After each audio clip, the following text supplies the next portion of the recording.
The angels of Eld, though infinite in power, lacked the wisdom of the ancients. They feared the prophet, for they did not serve the gods of our past. Those who followed them in zeal and fear hated him, for his message was not yet for them. Unity must start with one. Praise the words of the holy prophet. Praise to he who brought death. Praise to he who brought life. Excerpt from the Prophet of Man, author unknown. Maine stepped into the strange domed church that belonged to the priests of the new gods. The priests, robed in dark gray, stood motionless in a circle around the walls of the circular sanctuary. Adorning the walls, floor, and hanging from the ceiling were unnatural sculptures and ornaments of interconnecting shapes and angles built from wood and clay. Their strange art hurt her head to look at. Some of the fetishes bore candles within them, whose flame danced in violent motions despite the lack of wind within the building. The entire site was unsettling, to say the least. Lines of broken tile of every color and texture that had been formed together on the floor in a mosaic of nonsensical shapes and patterns converged into a single point in the center of the circle, where a hooded man stood. He lifted his head, and their eyes met. Maine could have swore that she saw a pale gold glow from within his eyes before he blinked it away. The usual stone-faced and solemn high priest of the church smiled at her, the corners of his mouth twisting in a wicked curve, not quite meeting his eyes. Shivers ran down her spine. "Hello, my child," he said in a smooth, monotone voice. "Step into the vanishing point." He motioned to the floor in front of him, where the lines and shapes all met. She could do this. She had to do this. She greatly disliked these men, but this was the only way she could think to prevent the disaster she felt was coming. She knew was coming. She took a step from the doorway, her foot landing on a small pattern of broken white and red tile that was part of the larger whole. The priests around the room turned to braziers that smoldered behind each of them and produced handfuls of blackened Micelle hyphae, throwing them in the fire, producing thin wisps of blue smoke that flowed to the floor like water and began to fill the room. She took another step. 5 more steps placed her directly in front of the hooded man, a thin fog of blue smoke now coating the floor of the room and pouring out the front door. He breathed deeply through his nose. "Speak, child," he said. Maine found her breath caught in her chest as the harsh smell of the burning Micelle filled her lungs.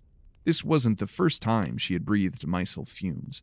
It was often used as a painkiller and to ease nerves, but she never enjoyed the sensation. She coughed, and the man's eyes took on a dangerous cast as she slowly told him of what and who she and Kelra had found.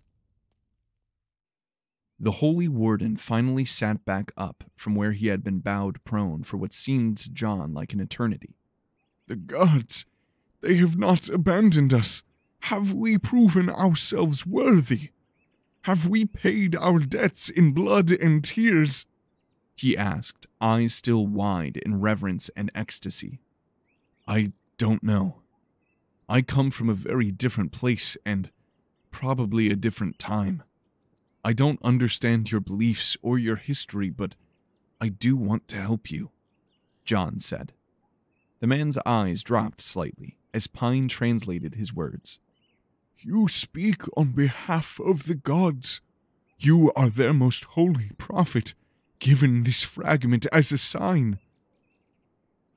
But your ways are higher than ours. It is not my place to question you. I am your humble servant." John and Pine both sighed in unison. "I'm not going to be able to convince him that we aren't divine, am I?" he asked Pine. "It seems unlikely." John knelt forward and looked into the man's eyes. "Tell me about your faith, your history." Prove yourself to me." Kelra inquisitively glanced at John. The man's eyes widened even further and his brow furrowed in concentration. "I am but a humble warden. I have been tasked with leading this village to your divine light and renewal, to throw off our old chains and sins and become new in your sight.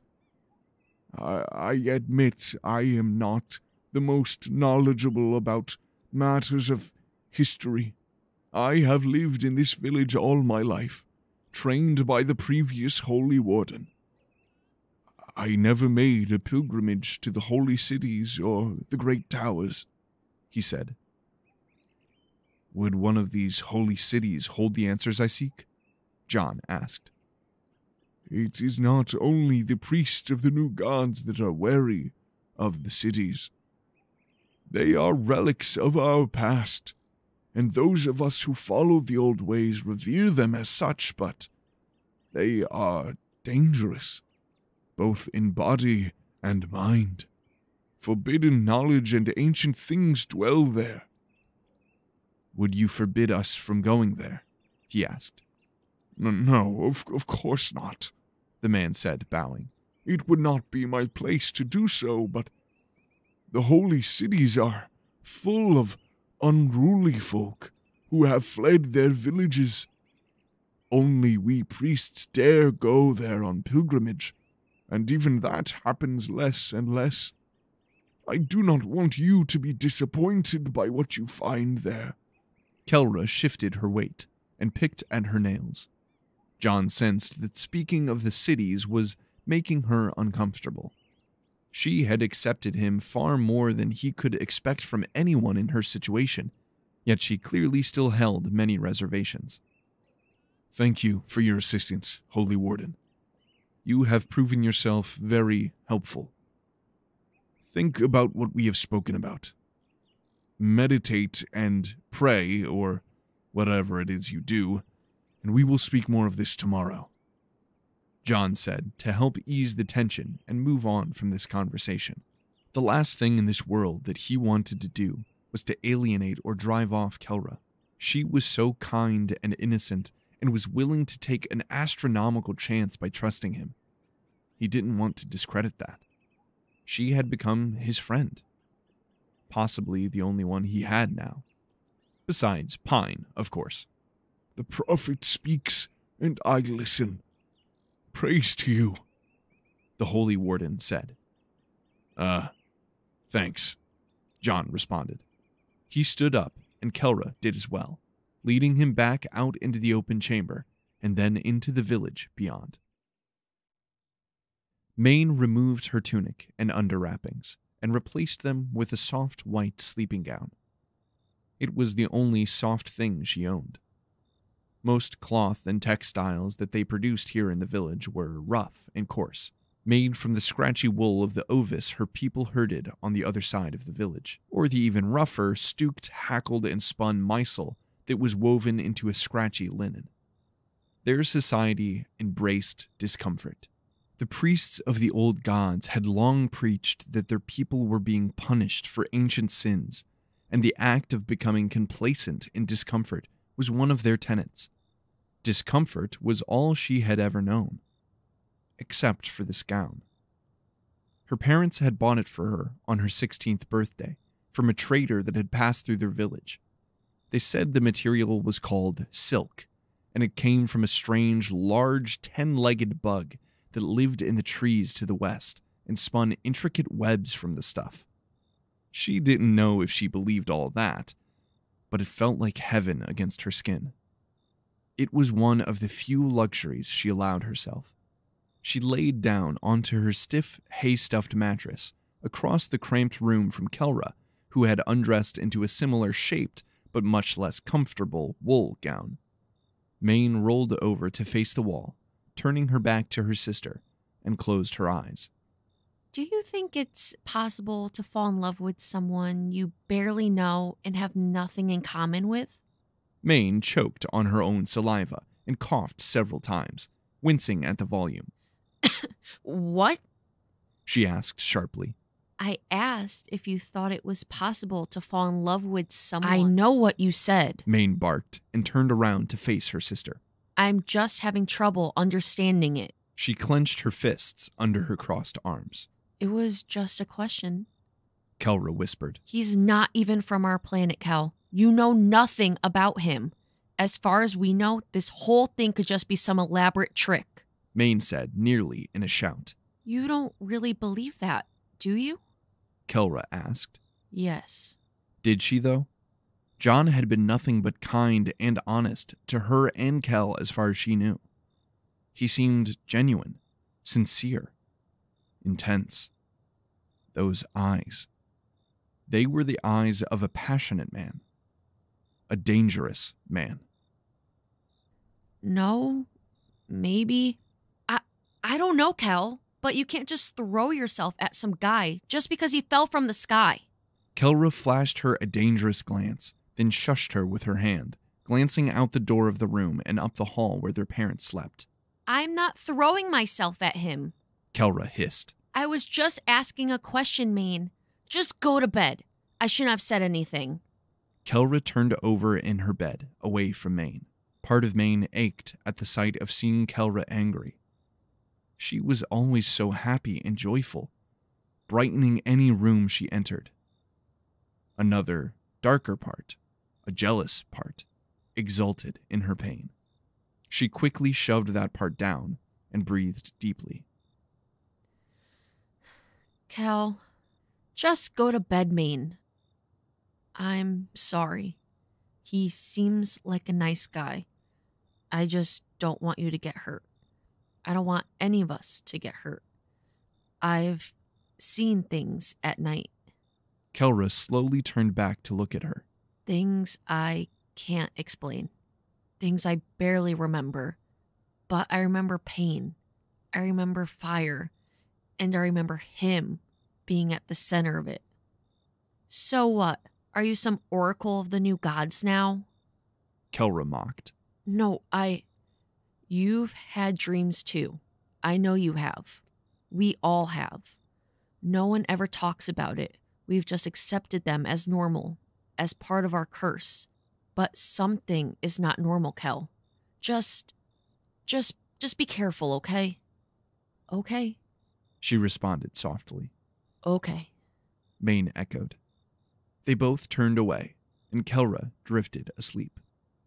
Sleep, however, would not take Maine tonight. The impossible construct swirled in the gaping void in front of John, changing form and shape, tangling into knots of oblivion. Through golden tendrils of an insane kaleidoscope of vertices and polygons, so wrong it made his brain hurt, he saw visions. Visions so raw, so real, so wrong. He saw fire. He saw mankind spread out among the stars. He saw those same stars erupting into supernovae, decimating billions. He saw the galaxy burning at his feet. He saw fire. He saw death. He saw his white robes billowing into the void of space as he floated through the vacuum. He saw fire.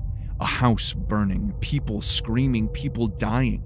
He saw a woman in a silver silken gown walking out of the flames towards him, a torch in her hand. He started awake and saw the same woman standing by his feet, staring down at him. Maine stood there, a fierce determination in her eyes, the pale starlight shining off her silk dress and glistening on her tan skin. Do you love her? She whispered. He blinked and rubbed his eyes, trying to clear the lingering fog from his head, while Pine slowly interpreted the question. "What are you talking about?" he replied. Do you love her? She nearly shouted.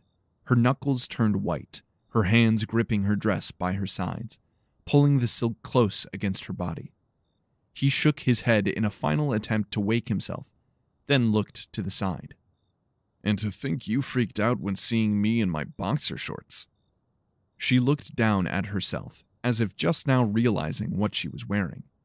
It wasn't particularly immodest by modern standards, but it fit her form well, and it was clear she wasn't wearing much else. Her eyes widened, and she crossed her arms across her body, as if that would help her cover up more. She bent down and yanked John's brown blanket away and draped it over herself like a shawl. "Hey!" he protested, reaching for his tunic to cover up with. He was still wearing the rough undershirt and kilt they had given him, but it was cold out tonight. He was surprised Maine had made it out here without realizing that fact. Her face boiled with rage, as if her indecency was his fault. "Do you love her?" she said slow and coldly. John breathed deeply and then met the girl's eyes. She quickly turned away from his gaze. "Look, Maine, your sister is wonderful. She's sweet and smart and kind and beautiful. She cares so deeply." He pictured the gleeful and excited woman he had come to know over the past few days, her red hair blowing in the wind, her infectious smile. "I was expecting to find a desolate ball of dirt, and instead I found a lush world with people and thriving culture. And I found someone who I can call a friend. I do care for her. But love is a very strong word where I come from, and not one to be thrown around lightly," he said carefully. "Do you care for me?" she whispered. "If you could see me right now, I would be rolling my eyes. If I had eyes, that is." Pine chirped in. "Is that what this is about?" John asked. "Jealousy?" Her eyes fell. "No," she said. "Maybe. Not like that." She sank to the floor, leaning her head against the support beam of the barn. "I don't know. My whole life things have been simple. I've known my place. I've accepted my place." She tucked her hands under her legs and looked out the door of the barn. Kelra's outgoing and exciting, and everyone likes her. No one likes me. I'm cold and hard and uncaring. It's what I've always been, what I've had to be. Now everything's changing around me. Everything is moving, shifting, but that never changes. I don't know how to feel. I don't know how to react. I don't know what to do. I just want what's best for my people. John felt himself relating to the girl. Obviously, their situations were very different, but the confusion, the unknown, the uncertainty, that he could definitely relate to. In some ways, he imagined it being worse for her. Yes, he was thrown into an unknown world with unknown people, but he had come willingly. He was an explorer. This was what he did. She had no choice. The world she had always known was becoming unknowable, and there was nothing she could do to stop it. It became clear to him that she wasn't jealous of Kelra and his relationship. She was jealous of her willingness to change and her freedom, something she felt like she could never obtain. He couldn't imagine what he would do if he was in her place. Her eyes continued to stare at the ground. He reached over and lifted her chin, looking deep into her eyes. He saw pain, longing, and shame, regret. She tore her eyes away. An image flashed in his mind, a house on fire, Maine standing alone in the night, a torch in her hand. He shook his head free of the image, then grabbed her face with both hands, forcing her to look at him. "What did you do?" he asked cautiously. Tears streamed down her face. Her eyes looked to the side, out the door into the night. Terror filled her face, and she screamed out at some unseen specter outside. Then the night exploded. Maine stared out the door of the barn, trying to avoid John's impossibly deep and knowing eyes. There, she saw hooded figures moving through the night towards her house. What were they doing here? They said they would take him in the morning. What were they? She saw something in one of their hands, a strange golden orb glowing with an unnatural light. Before she could react, the man threw the orb through the upper window of the house. She screamed. Then the golden light engulfed the outside world. "What did you do?" John shouted at her. Maine's heart sank, a knot forming in her stomach, causing her to feel dreadfully ill. What had she done? The priest said they wouldn't hurt her or her family. They promised. John pushed her away and started to rise. Frantically, she grabbed onto his leg and held on for dear life. She looked him in the eyes, pleading. He kicked her to the side, then dug up the strange device that he had pointed at her days before and ran out into the night. She couldn't move. She couldn't breathe. All she could do was cry and watch her home burn. She caught glimpses of the hooded priests running at John with makeshift weapons. She saw his device light up and cut them down with streaks of glowing metal released from its end. She saw her world fall apart, and she knew deep down that it would never be the same again. The end of Season 1 of Prophet. Thank you for choosing to listen. This has been an AcheronVA production in association with Woed Digital. Prophet was written, directed, and edited by James Victor. It was voiced by James Victor and Ashley Brasile. I came up with the idea for Prophet many years ago within an ever-expanding sci-fi universe I was building at the time called Void Record. It has been so much fun to bring this story and these characters to life. Their story is far from over, and there are so many more stories from Void Record that I'm excited to share with you in the future. But I will probably take a short break from it and Prophet to work on some other projects in the meantime.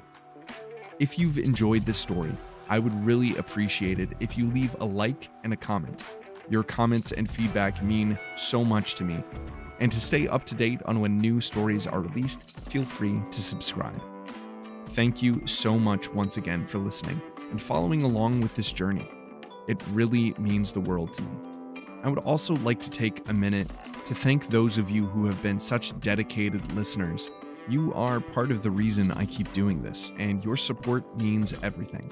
So thank you to Ashley, Cullen, Donna, Josh, and Mike specifically for all of your continued support. And of course, anyone silently watching from the shadows. If you would like to support me and this channel, I would encourage you to check out one of the other stories here. And if you decide to lend your time and ear to listen to one of my stories in the future, then I will see you in the next one.